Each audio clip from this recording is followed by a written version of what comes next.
Hello brother, আসসালামু আলাইকুম। আশা করি সবাই ভালোই আছেন। তো এই শীতকালে কম্বলের নিচ থেকে বের হইতে তোমরা যারা ভাইয়ারা বা আপনারা যারা ভাইয়ারা আপুরা আমাকে বাধ্য করলেন, তাদেরকে প্রথমেই জানাই অসংখ্য অসংখ্য ধন্যবাদ। কারণ আপনাদের আজকে 2টা প্রশ্ন করব, যার সদুত্তর আশা করি আপনারা আপনাদের কাজে, কর্মে, লিখনির মাধ্যমে যেইভাবেই হোক আপনারা উত্তরগুলো দিয়ে যাবেন অন্ততপক্ষে। সদুত্তর খুঁজতেছি আমি আপনাদের থেকে। হুম। তো ভাইয়ারা আপুরা আপনারা যারা হচ্ছেন গিয়ে 7 কলেজের শিক্ষার্থীরা যারা আন্দোলন করতেছেন, আজকে 3টা মোড়ে মোড়ে আন্দোলন করছেন এবং গতকাল 4টা মোড়ে আন্দোলন করছেন, আপনাদেরকে সাথে আমি সকল যুক্তিতে না হলেও কিছু কিছু যুক্তিতে সহমত পোষণ করি এবং আমি চাই আপনাদের যুক্তিগুলো উপস্থাপন হোক প্রধান উপদেষ্টা বরাবর এবং সেগুলো কঠোরভাবেই খুব সুন্দর এবং সাবলীলভাবে একটা নিয়ম নীতির অনুসারে সমাধান হয়ে যাক এবং আপনাদের একটা সেন্ট্রাল ইউনিভার্সিটি হোক, আমিও ভাই মনে প্রাণে চাই। কিন্তু আমার 2টা প্রশ্ন আছে, যার মধ্যে দ্বিতীয় প্রশ্নে আবার 3টা সাব কোয়েশ্চেন্স আছে। আমার ফার্স্ট কোয়েশ্চেন, আপনারা যারা আন্দোলন করতেছেন, এই যে যারা 2 দিন যাবৎ আন্দোলন চালায় যাচ্ছেন, তার আগে এত এত কিছু করছেন, তারা কি কখনো আজ পর্যন্ত যমুনার ভেতরে গিয়েছেন? এই যে আপনারা বলতেছেন যে যমুনার ভেতরে মানে যমুনার আশেপাশে আপনারা অনেক গিয়েছেন, অনেক কিছু করতেছেন, হ্যাঁ, এতদিন পরে নেমেছেন, অনেকবার গিয়েছেন যমুনার আশেপাশে। আমার প্রথম প্রশ্ন, আপনারা কি আজ পর্যন্ত 13, 14, 15 অথবা 22 জনের কোনো সদস্য নিয়ে শিক্ষা মন্ত্রণালয়ের উপদেষ্টা সহ, আইন উপদেষ্টা সহ, স্বরাষ্ট্র উপদেষ্টা সহ, আপনারা শিক্ষক সহ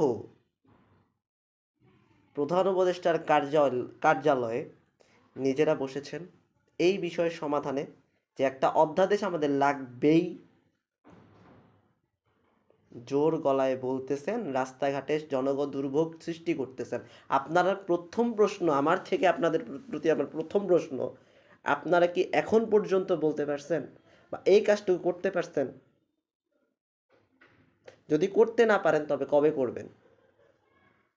প্রশ্ন নাম্বার 2, আপনারা যারা 5 তারিখের পর থেকে এখন পর্যন্ত বলতেছেন 15 থেকে 17 বা 18 মাস অথবা 16 মাস, আমি ধরে নিয়েছি যে এই যে বারংবার এই যে আন্দোলন করতেছেন, এই যে একটা ইস্যুকে কেন্দ্র করে বারবার এই যে ঢাকা ভার্সিটির সাথে, অর্থাৎ নাম করা একটা ইউনিভার্সিটির সাথে বারবার লাগালাগি করতেছেন, সেটা কেন? দ্বিতীয় প্রশ্ন। এবার এটার 3টা প্রশ্ন হচ্ছে, জনদুর্ভোগ কেন আপনারা সৃষ্টি করতেছেন? এই বাংলাদেশ কি জনগণ চাইছিল? এই বাংলাদেশের জন্য কি বাংলার মানুষরা এই 5 তারিখের আগ পর্যন্ত এত কিছু এই এই যে মানে যা যা ওরা মানে যা যা হয়েছে, হ্যাঁ, এরপরে কি 5 তারিখের পরে এই বাংলাদেশ আমরা দেখতে চাইছিলাম? হ্যাঁ, আপনাদের সেন্ট্রাল ইউনিভার্সিটি চান। এখন আমার প্রশ্ন হচ্ছে, আমার সাব কোয়েশ্চেনের প্রথম কোয়েশ্চেন হচ্ছে, আপনারা কেন শিক্ষার্থী হয়ে, আপনারা যদি শিক্ষার্থী নিজেদেরকে দাবি করে থাকেন, তাহলে একজন শিক্ষার্থীর আচরণ তো বেয়াদবি করা না, একজন শিক্ষার্থীর আচরণ তো কখনোই জনদুর্ভোগ সৃষ্টি করার মধ্যে নয়, তাই না? যদি তাই হয়ে থাকে তাহলে আপনারা কেন এটা করতেছেন?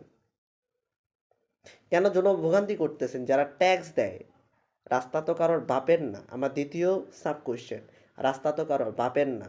রাস্তায় আপনার যেমন অধিকার আছে, আমার তেমন অধিকার আছে, সারা বাংলাদেশের 18 থেকে 20 কোটি যারাই জনগণ আছে প্রত্যেকের অধিকার আছে। যারা ঢাকা শহরে থাকে 2 থেকে 2.5 কোটি মানুষ, প্রত্যেকের অধিকার আছে এই রাস্তায় চলাফেরার জন্য। কোনো শিক্ষার্থীর একার কোনো রাস্তা নয়। কোনো কলেজে কোনো কলেজ এভাবে হুটহাট করে মানে কোনো কিছু ছাড়া কোনো একটা ঘোষণা দিছেন আপনারা, ঠিক আছে মানলাম আপনারা দিছেন, আগের দিন করছেন, জনদুর্ভোগ হইছে, অনেক পরীক্ষার্থী পরীক্ষা দিতে পারে নাই, অনেক কিছু হয়েছে, সেটা দায়ভার কি আপনারা নেবেন? আমার দ্বিতীয় সাব কোয়েশ্চেন। এবার থার্ড সাব কোয়েশ্চেন, এই যে মানুষটা যারা ট্যাক্স দেয় তাদেরকে আটকায়া, এই যে আন্টিদের সাথে বেয়াদবি টিয়াদবি কইরা, আঙ্কেলদের সাথে বেয়াদবি কইরা, এই যে আঙুল উঁচায় কথা বইলা, এই যে এত কিছু করতেছেন, আমার থার্ড কোয়েশ্চেন, আপনারা এই যে মানুষের এত দুর্ভোগ হচ্ছে, মানুষ এই যে ব্যবসা করতে গেছে, একজন ব্যবসায়ীর চোখের পানি, একজন মানে ডাক্তার, উনি হসপিটাল যেতে পারতেছে না, জাস্ট একটা অপারেশন করবে। সো আমার থার্ড কোয়েশ্চেন হচ্ছে, আপনারা যারা এই যে আন্দোলন করতেছেন, এই যে আন্দোলনটা করতেছেন, এই যে একজন ডাক্তার, উনি হচ্ছে, আমার একটু আগে কথাটা বললাম, তো উনি পেশেন্ট দেখতে পারতেছে না, পেশেন্টদের বাচ্চা বাচ্চা পেশেন্ট, ছোট ছোট বাচ্চাদের মানে একজন ডাক্তার, উনি ডাক্তার মানে চোখের পানি ঝারলো, হ্যাঁ, তো রিক্সাওয়ালা চোখের পানি ছাড়তেছে, উনি 70 টাকা নিছে, এরপরে আর পায় না। তো এই যে মানুষের চোখের পানি, এই যে একজন মানুষ অপারেশন করে বের হয়েছে, চক্ষু হাসপাতাল থেকে বের হয়েছে, এবং উনি গ্রামে যাবে, এবং মাঝখানে পথিমধ্যে ওনার হাঁটা লাগছে একজন অপারেশন পেশেন্ট, তাই না? তো একটা রোগী, একটা বাচ্চা, এক একজনের চোখের পানি, যারা ট্যাক্স দেয়, বিজনেসম্যান, ওম্যান থেকে শুরু করে যারাই আছে, প্রত্যেকের চোখের পানির দাম কি চুকাইতে হবে না? পারবেন দায়ভার নিতে? পারবেন? আমার থার্ড সাব কোশ্চেন এইটাই। এই তিনটা কোশ্চেন সহ প্রথম যে দুইটা কোশ্চেন করলাম, এই দুইটা কোশ্চেনের ইন টোটাল 5 কোশ্চেন্স, দয়া করে সদুত্তর দিয়ে যাবেন, আশা করি।